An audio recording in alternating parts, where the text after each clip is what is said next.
창세기는 성경 첫 번째 책 아닙니까? 뭐든지 시작이 반이라는 말이 있듯이 처음이 참 중요하거든요. 그래서 첫 번째 책도 굉장히 중요한 의미를 많이 가지고 있기에 우리가 창세기만 바르게 잘 이해해도 성경 어느 부분에서도 벽에 부딪힘 없이 다 이해할 수 있게 되거든요. 창세기 1장부터 16장까지는 제가 계속한 동영상이 우리 교회 홈페이지에 그대로 올라 있습니다. 따라서 1장부터 16장까지는 동영상을 통해서 누구든지 언제든지 접하실 수 있겠습니다. 창세기 17장 1절 이하의 이야기도 아브라함의 이야기로 계속됩니다.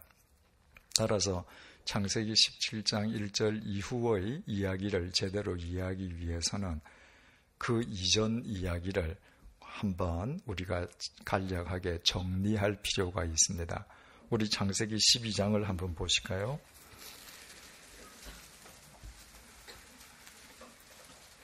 창세기 12장 1절입니다. 여호와께서 아브라함에게 이르시되 너는 너의 고향과 친척과 아버지의 집을 떠나 내가 네게 보여줄 땅으로 가라. 아브라함은 아브라함의 옛날 이름이죠. 하나님께서 어느 날 아브라함을 찾아가셨습니다. 그리고 아브라함에게 말씀하시기를 떠나가라. 신앙은 떠나가는 것으로 시작되는 겁니다. 내가 떠나가려 하지 않으면 하나님과의 관계는 성립되지 않습니다.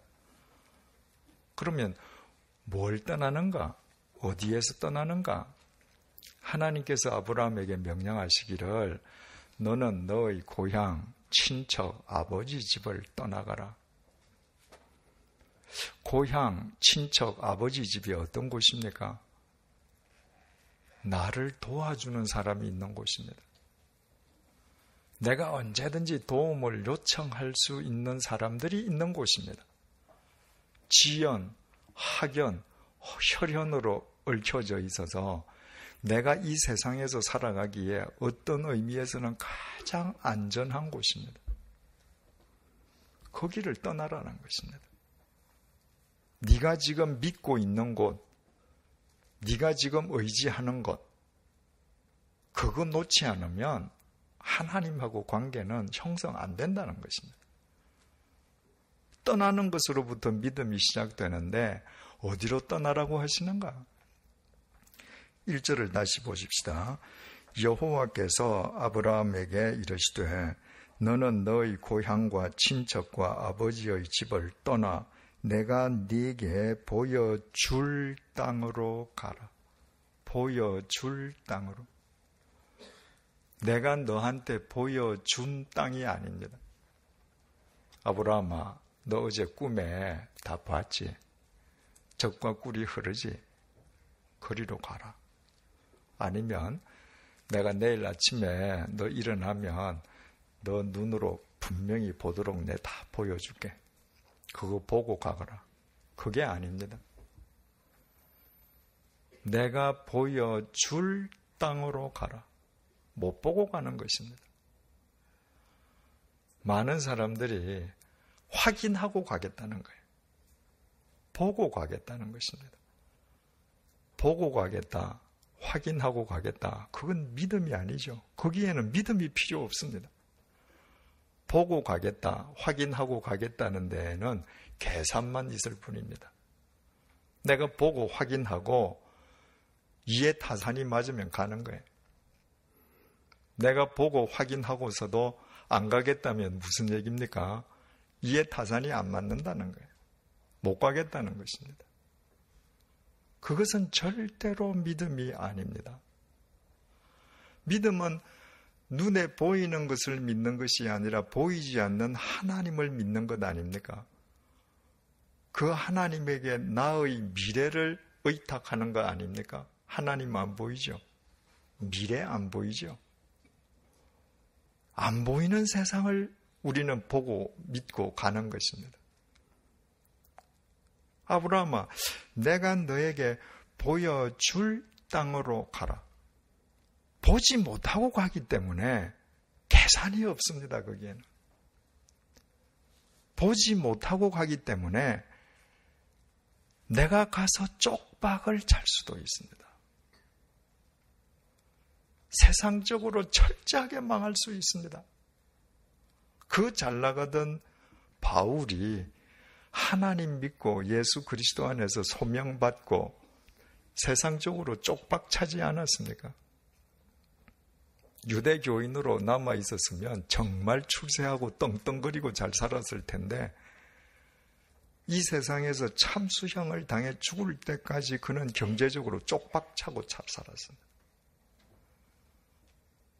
보고 가는 것은 이해타산이고 계산이기 때문에 내가 이해타산이 안 맞으면 안 가도 되지만 믿음은 보지 않고 가는 것이므로 이해타산을 초월하는 것입니다. 그래서 내가 이 길로 가다가 세상적으로 쪽박을 차도 그 쪽박이 세상에서 성공하는 것보다 훨씬 더 낫다는 것을 믿는 것입니다. 그것이 믿음입니다. 끝까지 믿는 것입니다. 그런데 내가 너한테 보여줄 그 땅으로 네가 가라. 이것이 우리한테 주시는 의미가 그러면 내가 잘 믿으려면 늘 공간적으로 내가 이동을 해야 잘 믿는 것이겠습니까? 내가 지금이라도 내가 하나님과의 더 깊은 관계를 맺기 위해서 내가 떠나야 할 것을 떠나서 그 하나님의 보이지 않는 믿음의 세계로 내가 진입해 들어가려고 하려면 그것이 구체적으로 우리 삶에서 무엇을 의미하겠습니까? 사람은 자기중심적이지 않습니까? 자기중심적이기 때문에 자기 안일의 삶을 꾀하거든요. 정의냐? 이것이 바른 삶이냐? 그런 거 따지지 않습니다. 내가 안락한 삶만 누릴 수 있으면 지연, 하류연, 혈연 얼마든지 이용해서 내 울타리가 될 수 있는 사람들 속에서 나는 살아가는 것입니다. 그러므로 네가 지금 울이 된다고 믿는 그 사람들이 네가 지금 너 인생의 가장 큰 힘이 된다고 생각되는 것들이 결코 너를 책임져 주지 못한다는 것을 깨달아는 것입니다. 바꾸어 말하면 네가 지금 믿고 있는 믿음의 대상에 대한 축을 바꾸라는 거예요. 우리는 부모님을 믿습니다. 부모님이 얼마나 우리를 위해서 헌신해 주십니까? 저도 저 자식을 위해서 헌신했습니다. 그렇다고 모든 세상 자식들이 부모보다 오래 삽니까? 부모보다 빨리 가는 자식들 얼마나 많습니까? 부모가 죽어가는 자식을 책임지지 못합니다. 부모의 자식이 재산을 책임져 줍니까? 오늘날에는 부모의 재산이 자식들을 원수지간 만들지 않습니까? 누구도 나를 영원히 책임지지 못합니다. 그 무엇도 나를 영원히 책임지지 못합니다. 그런 것을 믿으려고 하는 그 믿음의 대상에 대한 축을 저분에게 옮기는 겁니다. 그때 내가 보지 못했지만 보이지 않는 그 믿음의 세계에 나를 던질 수 있는 것입니다. 그것이 고향 친척 아버지 집을 떠나는 겁니다. 오늘부터 아버지하고 의절하라는 말이 절대로 아닙니다. 그래서 떠나가면 뭘 해주겠다는 말씀이신가? 12장 2절 내가 너로 큰 민족을 이루게 해줄게. 이게 현실적으로 아브라함에게 가능한 이야기인가? 여기 4절 보니까 이에 아브라함이 여호와의 말씀을 따라갔고 롯도 그와 함께 갔으며 아브라함이 하란을 떠날 때에 75세다. 나이가 75세입니다. 당시 4000년 전에 중근동 지방에서는 지금과 달리 자식이 재산이거든요. 지금은 뭐 무자식이 상팔자라는 드라마도 하나 봅니다. 근데 그때는 자식이 재산입니다. 내가 아무리 물질이 많아도 자식이 없으면 그 사람은 실패한 사람이에요. 그런데 아브라함은 75세가 되기까지 단 한 명의 자식도 없었습니다. 11장 30절입니다. 사레는 아브라함의 아내 사라의 옛 이름이죠. 사레는 임신하지 못함으로 자식이 없었더라. 여러분, 성경이 말이죠.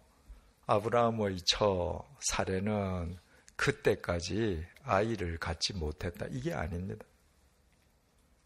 사레는 임신하지 못함으로, 당시의 의학 수준으로 사레는 불임이므로 아이를 못 낳는다.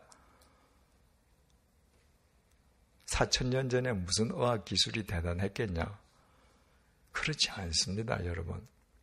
우리가 보면 참 아득한 옛날이고 원시적인 시대처럼 보이죠. 그러나 어느 시대든지 그 시대는 그 시대 나름대로 첨단의 시대였습니다. 2000년 전 경주 신라 시대에 첨단의 과학이 있었기 때문에 오늘날 사람이 만들지 못하는 첨성대 그 기묘한 모양으로 만들지 않습니까? 터키 동쪽 지방에 있는 갈대아 우르, 바로 아브라함이 살았던 하란에 직접 찾아가 보면요, 아브라함이 살았던 그 시절에 그 당시 사람들이 만들었던 우상을 위한 신전이 있습니다. 순전히 흙벽돌로 만든 신전입니다. 그 신전 안에 들어가서 그 규모를 보면 4000년 전 사람들이 어떻게 이런 규모로 흙으로 지었을까 깜짝 놀랍니다. 4000년이 지난 지금까지 남아있거든요. 그 당시에도 첨단 과학이 있었습니다. 그 당시 사람에게도 첨단 의학이 있었습니다. 그 첨단 의학으로 사례는 불임, 판정 났습니다. 그러니까 아브라함의 아내 사례가 불임 판정을 받은 이상 아브라함은 자식을 놓을 수 없는 겁니다. 그런데 하나님께서 너로 큰 민족 이루게 해줄게. 여러분, 한 사람이 자기 생애에 자식을 몇 명 낳을 수 있겠습니까? 옛날에 왕들이 궁에서 그렇게 처첩을 많이 거느려도 한 왕이 겨우 씨를 얻는 거는 많아야 한 50명 이 정도 아닙니까? 그런데 큰 민족을 이룬다. 비현실적인 얘기죠. 내게 복을 주어 내 이름을 창대케 하리라. 지금 그 시대의 상황으로 되돌아가면 아브라함이라고 하는 이름은 조롱의 대상입니다. 왜냐하면 남이 다 거느리고 있는 자식이 없는 사람이거든요. 지금은 수치가 아니지만 그때는 수치입니다. 이건 조롱의 대명사입니다. 너는 복이 될지라. 네 자체가 복이 될 것이다. 아브라함은 당시에는 박복의 대명사인데 복이 된다. 이거 믿을 수 있습니까? 황당한 얘기 아닙니까? 이해타산으로 따진다면 노 해야 됩니다. 난 당신이 누군지 모르겠지만 당신 나 잘 모르시네요. 저는 굉장히 계산에 밝은 사람입니다.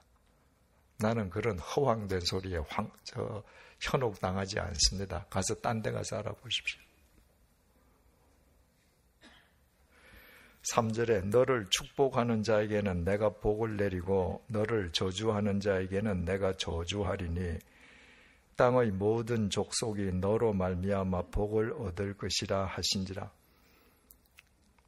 아브라함으로서는 모두 다 적어도 그가 이성적인 사람이고 지성적인 사람이라면 받아들일 수 없는 이야기들이었음에도 불구하고 4절 이에 아브라함이 여호와의 말씀을 따라갔습니다. 그 말씀을 따라서 700km가 넘는 거리, 하란에서 가나안까지 보지도 못한 미지의 땅을 갔습니다. 무엇으로? 믿음으로. 누가 갔는가? 1절을 다시 보시겠습니다.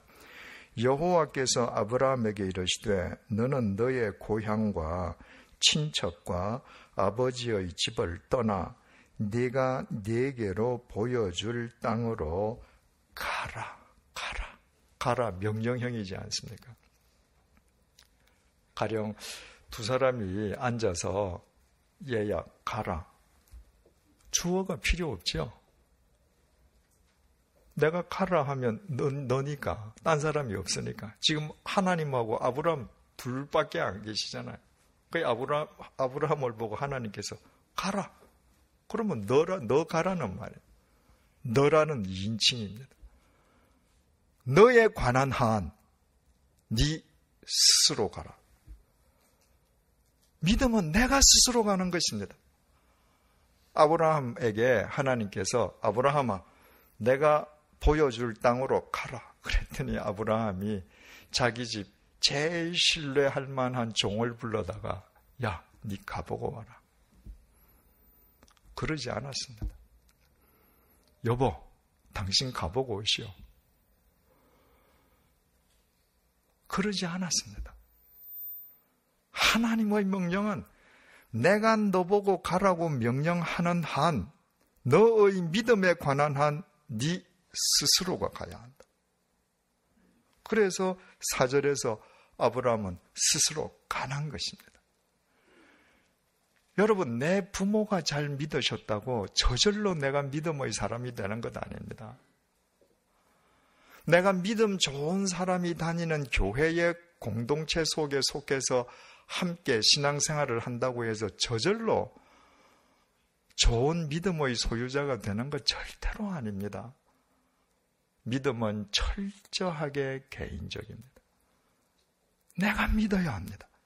내가 내 삶의 축을 바꿔야 합니다. 내가 그동안 의지하던 것을 내가 더 이상 의지할 필요가 없다는 것을 알고 방향을 바꿀 때부터 시작됩니다. 내 아내가 바꿨다고 내가 저절로 바꿔지는 것 아닌 겁니다. 바로 아브라함은 가보지도 않았지만 보지도 않았지만 하나님께서 보여주실 그 땅을 믿음으로 자기가 그동안 의지해왔던 고향, 친척, 아버지, 혈연, 지연, 학연, 자기의 모든 그 도시에서 쌓은 경력 전부 버리고 의지하지 않고 하나님에게 자기를 스스로 던졌습니다. 그리고 결과적으로 믿음의 조상이 되지 않습니까? 믿음의 조상이 될 만하죠. 중요한 사실은 하나님께서 너로 큰 민족이 이루게 해주시겠다고 해서 그 황당한 이야기를 듣고 아브라함이 그 하나님에게 자기를 던지고 스스로 가나안 땅으로 갔는데 아브라함 생애에 큰 민족을 이뤘습니까? 아닙니다. 아브라함 생애에 그 이름이 창대해졌습니까? 아닙니다. 만약에 아브라함이 하나님께서 자기에게 약속하신 그 언약의 말씀의 결과를 자기 살아있는 생전에 다 보려고 했더라면 아브라함은 분명히 실족했을 것입니다. 그리고 하나님 당신 거짓말쟁이, 그리고 하나님과의 관계는 틀어졌을 것입니다.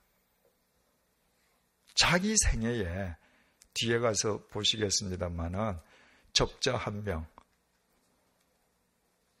서자 1명, 본처 살해 죽고 나서 후처를 얻어서 아들 6명 얻었지만 자기 죽은 뒤에 자기 적자에게 혹시 방해될까 봐 다 재산 줘서 다 보내지 않습니까? 기껏 자기 몸으로 낳은 자식 8명밖에 없는 겁니다. 무슨 큰 민족입니까? 옛날에 우리 어머니 아버지 다 7명, 8명 나오셨는데, 그러나 아브라함은 영원 속에서 다 봤습니다. 자기가 낳은 그 이삭을 통해서 어떤 민족이 이루어지는지, 이스마엘 자식들이 어떤 민족이 되는지 다 봤습니다. 영혼 속에서 다 봤습니다. 여러분, 우리는 하나님의 말씀을 믿고 하나님의 말씀에 우리 자신을 던지는 사람이지만 그 언약의 말씀이 내 생애에 전부 이루어지기를 바란다면 우리는 절대 하나님 못 믿습니다. 그런 하나님을 믿으려 하다 보면 무당 같은 하나님을 쫓아가게 됩니다. 우리는 보이지 않는 영원 속에 나를 던진 사람들입니다. 내 생애에 안 이루어져도 전혀 상관이 없습니다. 뭘 믿는가? 내가 이 땅을 떠난 뒤에도 영원 속에서 이루어지는 걸 믿는 겁니다. 바울이 자기 목을 내어놓을 때 무슨 변화가 있었습니까? 이 세상에. 바울이 지중해 세계를 다니면서 그렇게 복음을 전하고 교회를 세웠지만 그 교회들이 다 가정교회들이거든요. 그 교인들이 수천 명 되겠습니까? 바울이 세운 그 교회 교인들을 다 합쳐도 우리 교회 한 교구밖에 안 될 겁니다. 그런데도 참수형 당했습니다. 믿었거든요.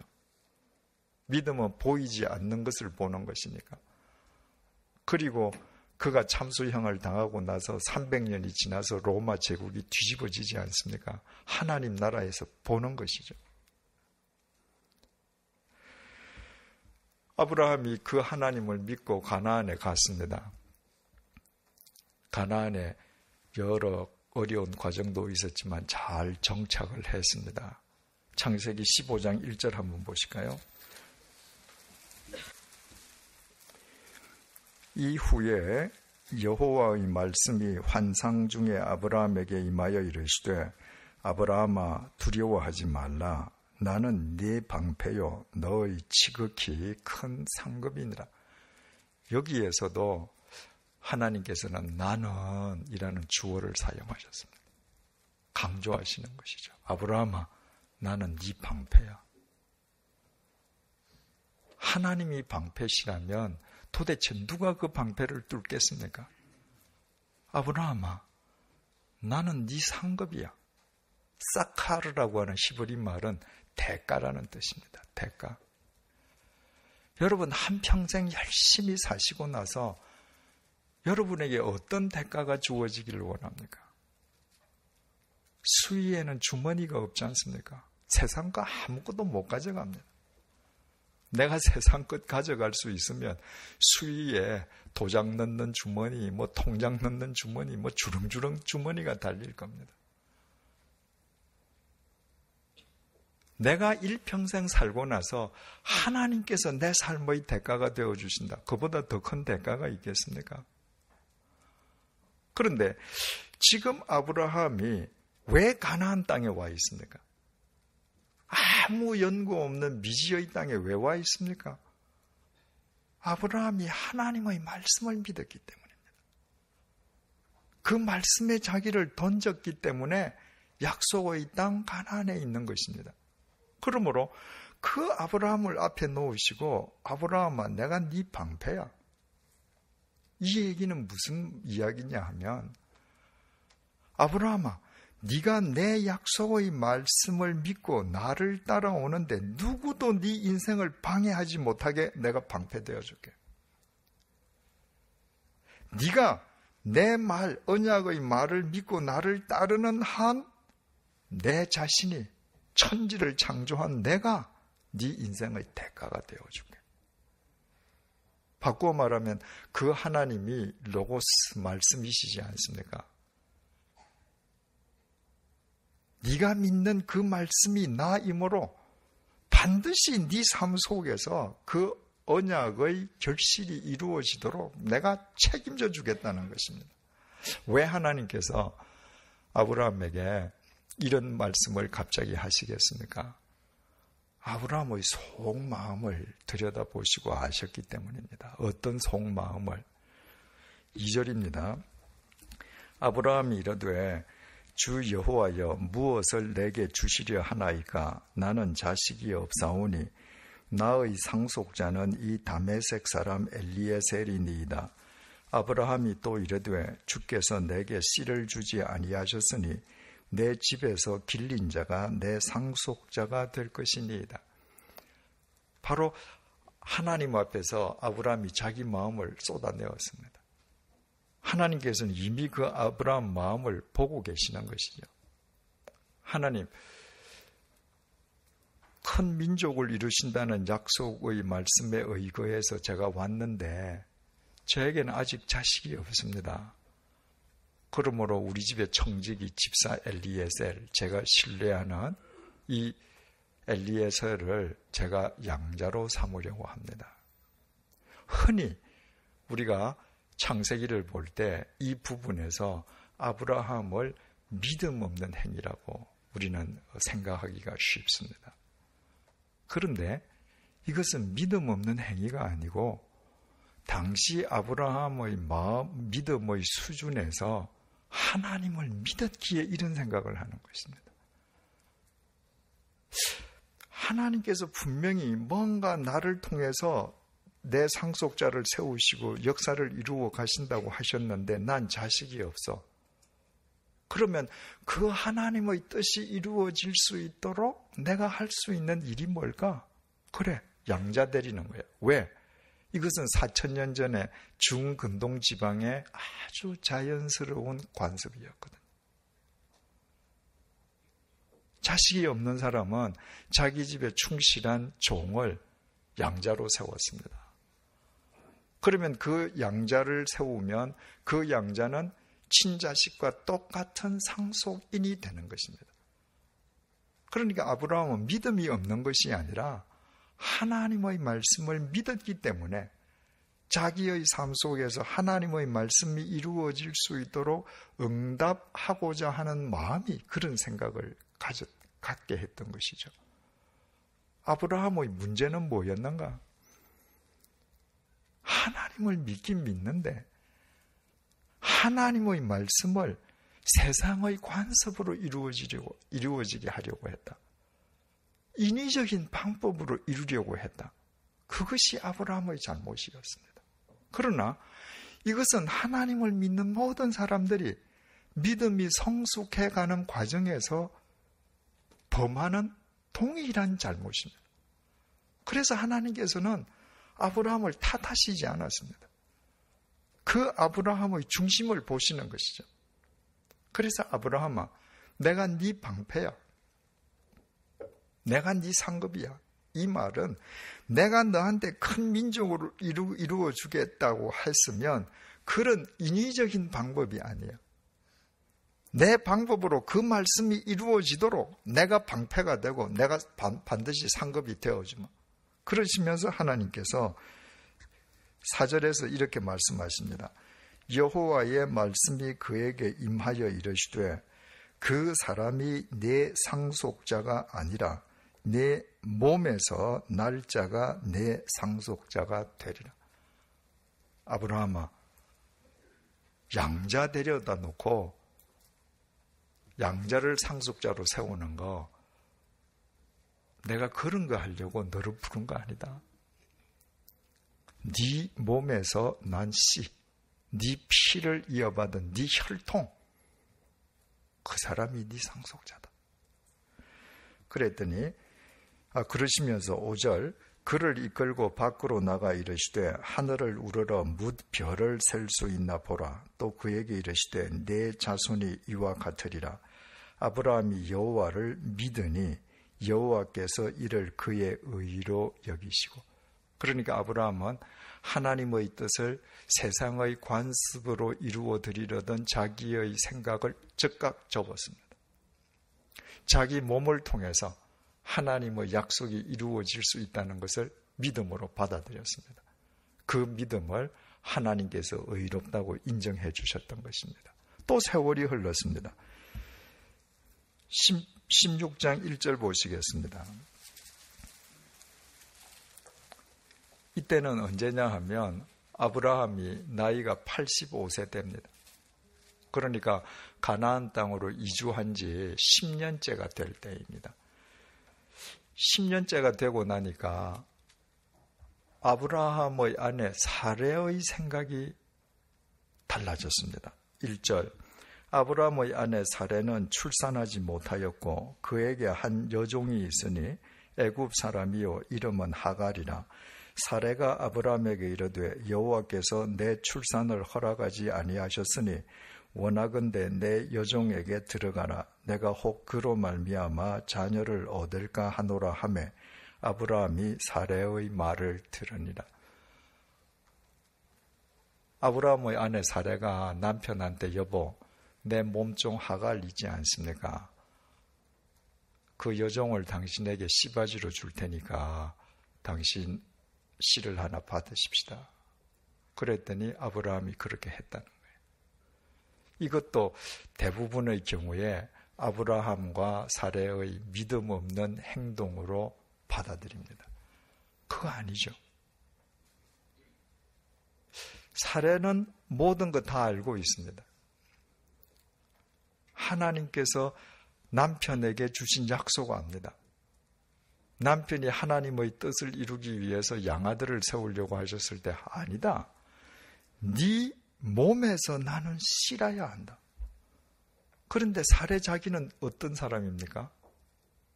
아이를 가질 수 없는 사람입니다. 누구보다도 자기가 잘 아는 사람입니다.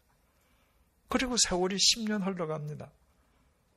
그러면 내가 사랑하는 남편을 위해서, 우리가 믿는 하나님을 위해서 하나님의 언약이 이루어지게 하려면, 내 남편의 씨를 받게 하려면 방법이 뭐겠는가?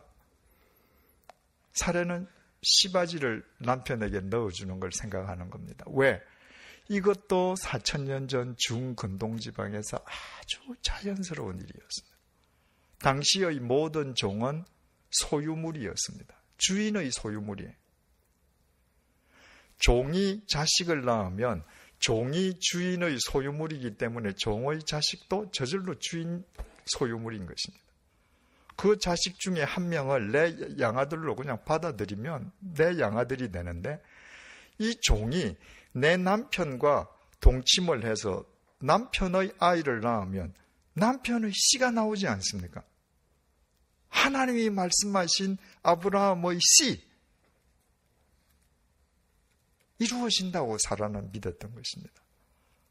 그러니까 아브라함은 처음에는 양자를 들여서 하나님의 뜻을 이루어야 되겠다고 생각을 했지만, 아니다, 너 씨다, 네 몸에서 난다 믿었죠. 그런데 세월이 흘러서 10년째가 되었을 때 아내 사레가 당신 씨바지를 넣어서 당신 씨를 받으십시다. 그럴 수 있겠다. 둘이가 믿음이 없는 것이 아니라 그 수준에서는 그 두 사람이 그것이 하나님을 향한 믿음이었던 것이죠. 이 두 사람의 그 믿음 자체가 소박하고 순박하긴 하지만 문제가 뭐였는가? 이 두 사람은 하나님을 믿는다고 하면서도 그 관심이 하나님께서 주시는 말씀의 본질에 있는 것이 아니라 어떻게 하면 하나님의 말씀을 인위적으로 이룰까 과정에만 있었던 것입니다. 하나님 말씀의 본질이 뭡니까? 아브라함에게 말씀하셨죠. 아브라함아, 엘리에셀 같은 남의 자식 데려다가 양자로 세우는 거 내 뜻 아니다. 네 몸에서 나는 너의 씨다. 그 너의 씨, 네 몸 할 때 그 너의 몸이 누구 몸입니까? 남편 아브라함만의 몸입니까? 아브라함은 그렇게 받아들였습니다. 사레도 그렇게 받아들였습니다. 그러나 하나님께서 창세기 2장 24절을 통해서 뭐라고 말씀하셨습니까? 이렇게 말씀하십니다. 이러므로 남자가 부모를 떠나 그의 아내와 합하여 둘이 뭘 이루라고요? 한 몸을 이루라. 하나님께서는 남편과 아내를 절대로 두 몸으로 보시지 않습니다. 한 몸으로 보십니다. 그러면 하나님께서 아브라함에게 너의 몸에서 태어날 씨라야 돼 라고 하실 때 그 몸은 누구의 몸이에요? 아브라함의 몸인 동시에 사라의 몸이기도 한 것입니다. 이것을, 그 말씀의 본질을 믿지 못했던 것입니다. 여러분, 믿음은 기다림이라 그러지 않았습니까? 10년이고 20년이고 기다리는 것입니다. 내 죽고 나서 이루어진다는 것을 내가 믿고 기다리는 것입니다. 왜? 하나님의 언약의 말씀이 이루어지는 때를 결정하시는 분은 그분이시거든요. 만약에 아브라함과 사라가 말씀의 본질을 바르게 이해하고 믿음이 기다림인 줄 알고 정말 하나님 앞에서 기다렸다면 씨바지를 넣어서 서자를 얻어서 오늘날 역사 속에서 서자의 후손인 아람 민족, 적자의 후손인 유대인들의 갈등으로 세계 평화가 위협당하는 이런 불상사는 일어나지 않았겠죠. 여러분, 하나님께서 주시는 모든 말씀은 약속의 말씀입니다. 그러므로 기다려야 합니다. 기다리지 못하는 믿음은 믿음일 수 없습니다. 기다리지 못하면 끊임없이 편법을 쓰려고 하고 인위적인 방법으로 하나님의 뜻을 이루어 가려고 하는데 그 후유증을 절대로 우리는 감당할 수 없거든요. 그러면 여기에서 우리가 질문을 제기하게 됩니다. 아브라함도 하나님을 믿습니다. 사라도 믿습니다.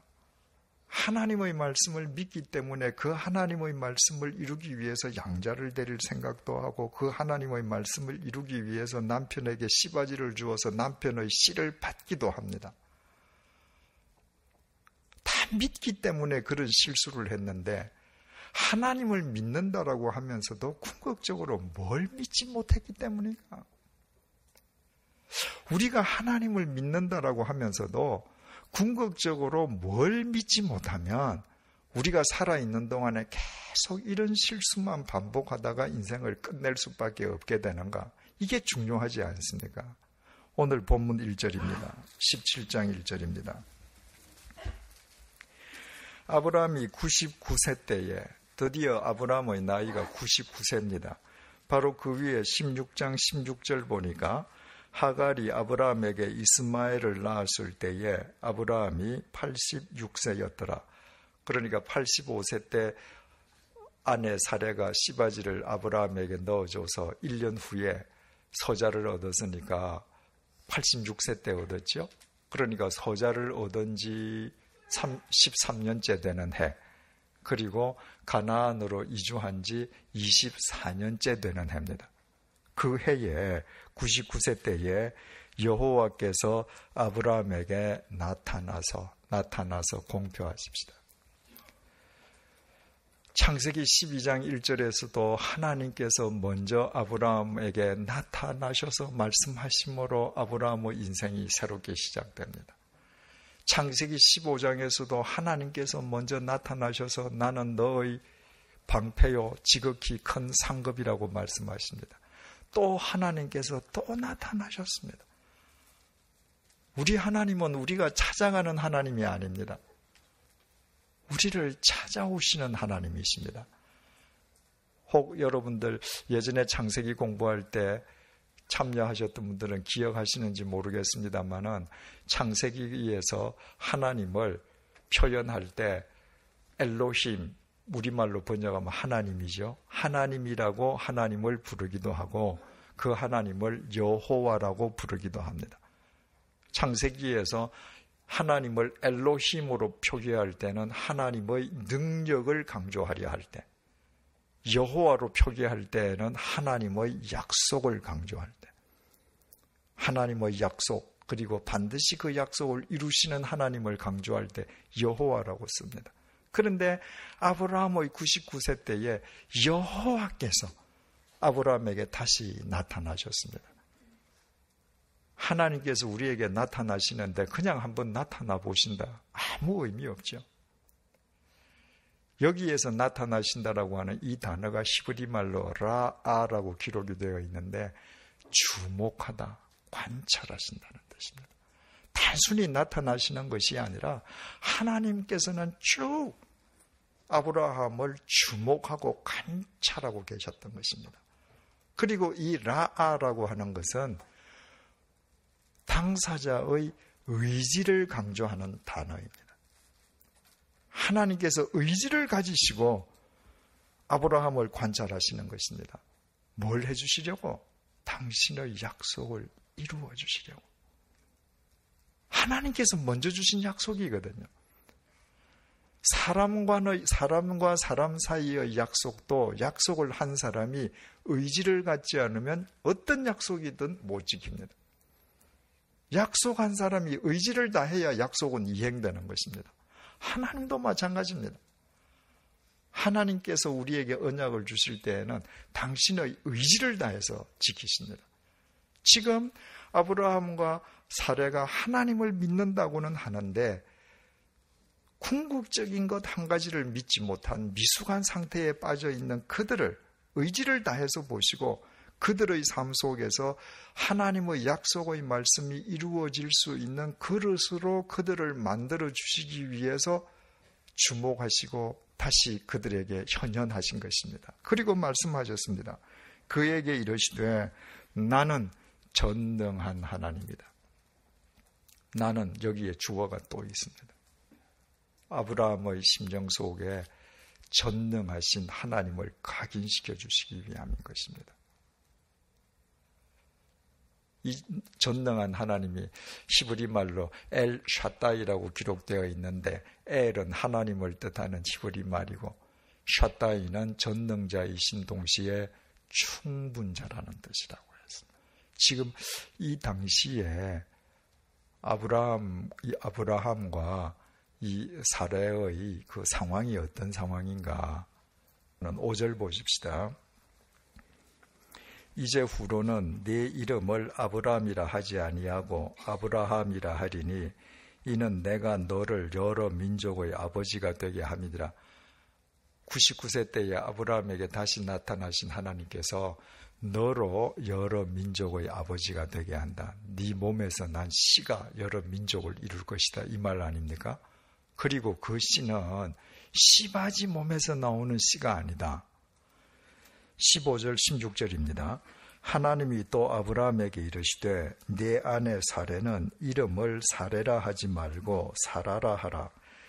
내가 그에게 복을 주어 그가 네게 아들을 낳아 주게 하며 내가 그에게 복을 주어 그를 여러 민족의 어머니가 되게 하리니 민족의 여러 왕이 그에게서 나리라.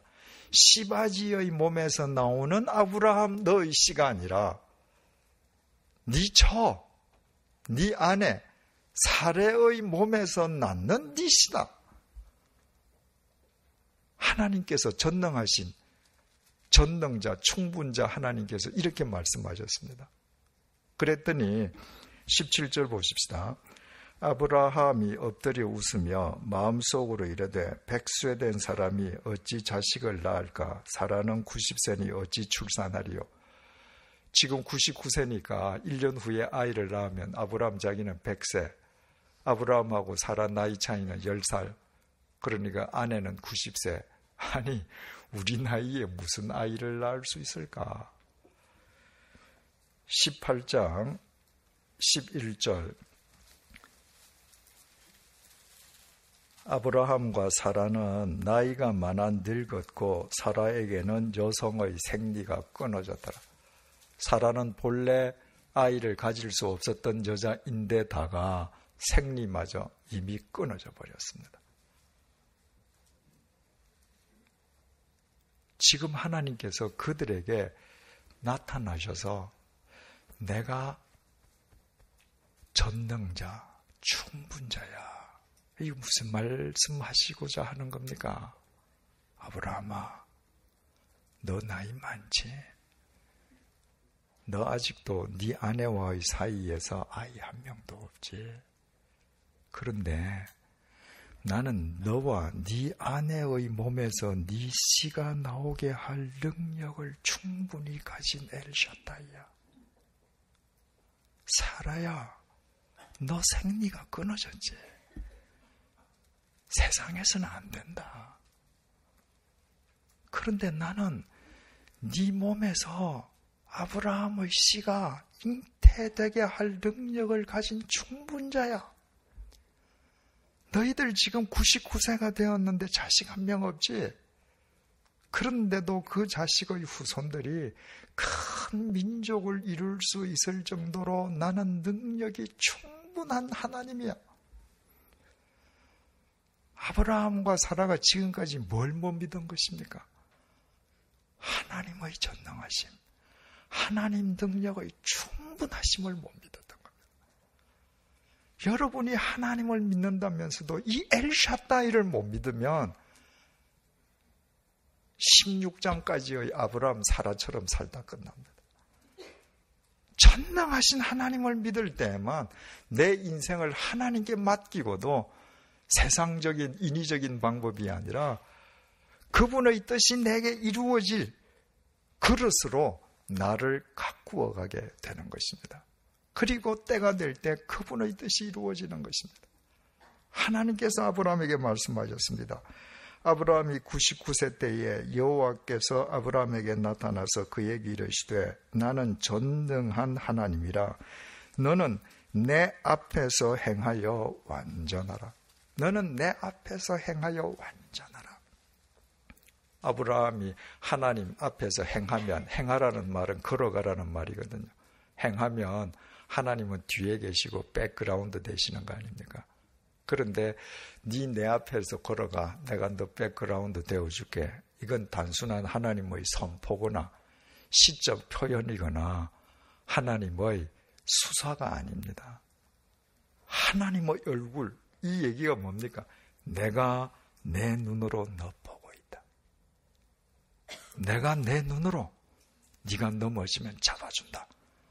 네 반드시 네 인생 속에서 내 약속이 이루어질 것인즉 내가 너를 보고 있으므로 나를 의식하고 내 언약이 네 인생 속에서 이루어질 수 있는 그릇으로 너를 가꾸어 가라. 그러면 내가 다 책임진다. 너를 온전하게 내가 세워준다. 어린아이를 아버지가 예쁘다고 손만 잡고 계속 다녀보십시오. 그 아이 스스로 자립하는데 오래 걸립니다. 스스로 서서 걸을 수 있게 되기까지는 시간이 많이 걸리고요. 나중에 스스로 걷게 되어도 어린아이가 어릴 때 계속 부모가 위태로워서 손잡고 다닌 아이들은 어른이 되어서도 부모 의존적인 삶에서 벗어나기가 어렵습니다. 마마보이, 마마걸이 되는 겁니다. 정말 내 자식을 바르게 자립인으로 세워주려면 어떻게 합니까? 아장아장 걷는 아이를 앞에서 걷게 하고 나는 뒤따라가는 겁니다. 내 얼굴 앞에서 걷게 하는 겁니다. 내 눈으로 보는 겁니다. 아이가 넘어지면 이렇게 세워주는 겁니다. 넘어지고 일어서기를 반복하면서 그 아이가 자립인이 되는 겁니다. 자립인이 될 때에만 다른 사람에게 피해를 안 주거든요. 아브라함의 전 인생을 보면 하나님의 말씀을 듣고 그 말씀을 따라가는 말씀의 여정이었습니다. 그리고 그 여정을 통해서 마침내 전능하신 하나님을 믿음으로 믿음의 조상으로 우뚝 서게 됩니다. 그 말씀의 여정이 어떻게 시작되었는가? 아까 창세기 11장 30절이 뭐라고 기록되어 있습니까? 사례는 임신하지 못함으로 자식이 없었더라. 75세가 되기까지 아브라함 부부는 그 당시 사람들 세상에서는 실패자였습니다. 수치스러운 인생을 살았습니다. 그들의 그 인생의 부족함, 그 결핍함이 하나님의 말씀에 자기들을 의탁하게 되었고 그 인생의 결핍함으로 인해서 부족함이 없으신 하나님의 은혜 속에서 그들의 인생이 온전히 세움받을 수 있게 된 것입니다. 여러분, 오늘 두 가지만 마음속에 새기고 끝내십시다. 첫째, 하나님은 지금도 우리를 찾아와 계십니다. 우리가 하나님을 찾아다니지 않았지만 그분은 지금도 찾아와 계시고 내가 그분을 의식하지 않았을 때에도 그분은 의지를 다해서 우리를 주목하고 계십니다. 그럼에도 불구하고 내 인생에 부족함이 있다면 그것이야말로 엘샤다이, 부족함 없는 충분하신 당신의 은혜로 내 인생을 새롭게 빚어주시기 위함입니다. 하나님을 믿되 여러분의 수준에서 하나님을 믿으려고 끌어내리시지 마시고 그 하나님을 향해서 철저하게 열려 그분에게 나를 맡겨야 합니다. 그때 부족함이 없는 그분의 은총 속에서 우리의 삶이 비로소 온전히 세움받게 되는 것입니다. 기도하시겠습니다. 주님 찾기 위해 노력하지 않았는데, 동서남북 찾아다니지 않았는데 언제나 우리와 함께 해주시고 이 시간에도 우리 곁에 계셔 주셔서 감사합니다. 의지를 다해서 우리를 관찰하시고 주목하시고 의지를 다해서 우리에게 주신 언약의 말씀을 이루어 가시고 그 언약의 말씀이 우리의 삶 속에서 온전히 이루어질 수 있도록 우리 인생을 언약을 담는 그릇으로 빚어 가심을 진심으로 감사합니다. 주님, 내 인생의 부족함은 하나님이 실패자이셔서 그런 것이 아니라 하나님께서 내 곁에 계시지 않기 때문이 아니라 오히려 하나님께서 부족함 없는 은총으로 엘샤다이, 당신의 섭리를 이루시기 위함임을 잊지 않도록 도와주옵소서.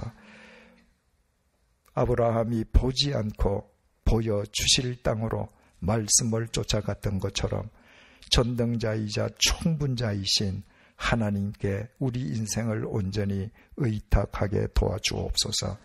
그리하여 우리 인생이 사례의 몸처럼 비록 생리도 끊어진 불임의 인생이었다 할지라도 예수 그리스도 안에서 진리의 생명, 영원한 생명을 잉태하는 생명의 통로로 소생하고 회복되게 하시고 우리의 인생을 통해 이 시대 역사 속에 이루시려는 하나님의 뜻이 온전히 이루어지게 도와주옵소서.